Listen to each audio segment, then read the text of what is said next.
melihat kasus di masyarakat atau di media sosial yang saya amati itu banyak sekali terjadi ketidakharmonisan dalam rumah tangga itu ya. Terjadi banyak perceraian. Kemudian ya terutama yang dicontohkan oleh para artis gitu ya. Nah, para artis itu kan banyak kawin cerai seperti itu. Berarti kan rumah tangganya tidak harmonis itu. Kemudian ya tidak hanya kalangan artis, bahkan beberapa ustadz juga banyak yang rumah tangganya kurang harmonis.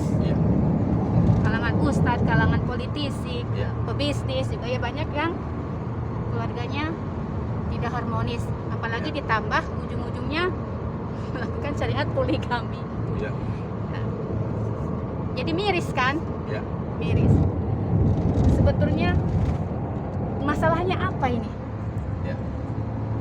Siap. Baiklah, ya memang kita sebagai manusia pasti mendengar, melihat, menyaksikan betapa banyak sekali kejadian-kejadian yang luar biasa, terutama dalam urusan rumah tangga, di mana rumah tangga ini aslinya seharusnya menjadi kekuatan paling inti dalam kehidupan bermasyarakat. Sebab untuk aktif di dunia bisnis, di dunia politik, di dunia sosial gitu, bahkan di dunia amar ma'ruf nahi mungkar, memang harus ada pondasi kuat di keluarga, yaitu keharmonisan. Tapi sayang, keharmonisan ini sangat sedikit sekali masyarakat atau orang yang menikmati. Untuk itu maka saya melihat dari sekian kasus itu ada 4 penyebab utama yang menjadikan orang-orang saat ini itu sulit sekali membangun rumah tangga yang harmonis gitu. Boro-boro mau nambah istri, satu istri aja nggak harmonis gitu loh. Gitu. Nah ini masalah luar biasa. Boro-boro poligami, mau satu istri saja tidak bisa kemudian hidup nikmat bersama istrinya kan gitu. Untuk itu maka saya melihat sebab utamanya itu yang pertama adalah modal utama calon mempelai istri itu ternyata memang sangat sederhana dan tidak layak gitu.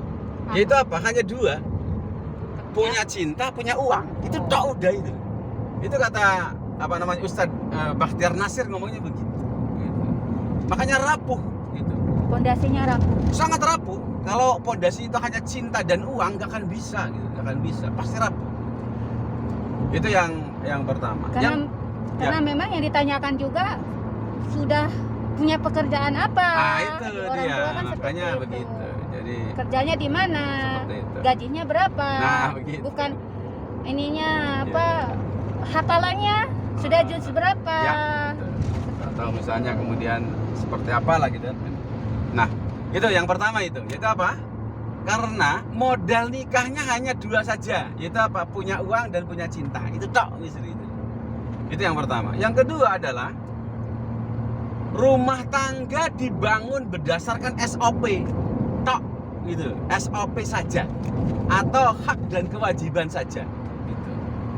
Sehingga apa? Suami nuntut haknya, istri menuntut haknya, dan kemudian suami belepotan menunaikan kewajibannya, kemudian istri belepotan menunaikan kewajibannya. Akhirnya apa? Masya Allah saling menuntut. Ujungnya ya pertengkaran yang luar biasa gitu. Karena apa? Pada hakikatnya tidak ada manusia yang sanggup menunaikan kewajibannya. Gitu. Makanya ketika kewajiban itu dituntut oleh pasangannya, maka berujung pasti yang namanya kekecewaan, kemudian ketidakpuasan, ujungnya kerenggangan. Akhirnya ya percekcokan, pertengkaran, permusuhan, ujungnya perceraian. Gitu. Itu yang kedua. Yang ketiga adalah minimnya sifat hilm. Apa tuh?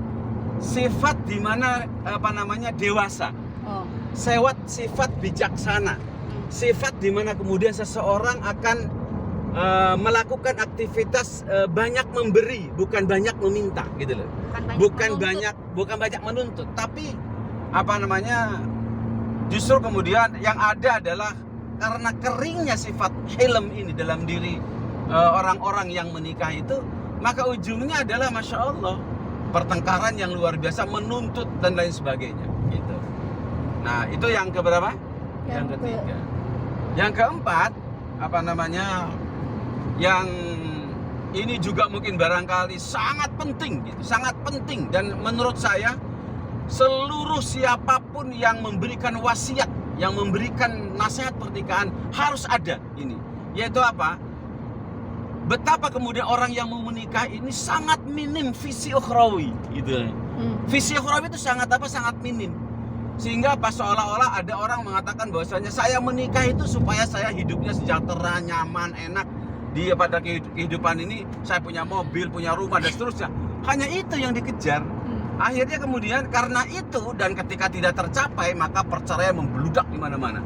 Padahal masya Allah, kalau visi ukhrawinya itu bagus, maka insya Allah itu kemudian segala hal kekurangan, kemudian ketidaksesuaian, ekspektasi dan seterusnya itu bisa direlai dengan apa? Ada tujuan yang lebih besar daripada dunia. Dari hanya sekedar dunia. Makanya dalam teori tentang harmonis itu bisa kemudian terjadi kalau ada kesadaran, ada tujuan yang sangat mulia untuk kita tuju. Nah, ketika tujuan itu tidak pernah terbangun, maka kemudian sulit sekali untuk mempertahankan pernikahan. Gitu. Sehingga kemudian, masya Allah, mudah sekali retak, mudah sekali patah, mudah sekali kemudian pecah rumah tangga itu. Untuk itu maka salah satu bencana besar bagi laki-laki ataupun perempuan yang mau menikah, manakala visi ukhrawi itu belum terukir dalam dirinya, dalam bagaimana kemudian menjalankan bahtera rumah tangga. Bahtera rumah tangga. Begitu cinta, gitu. Bisa menubai pertanyaannya, terima kasih.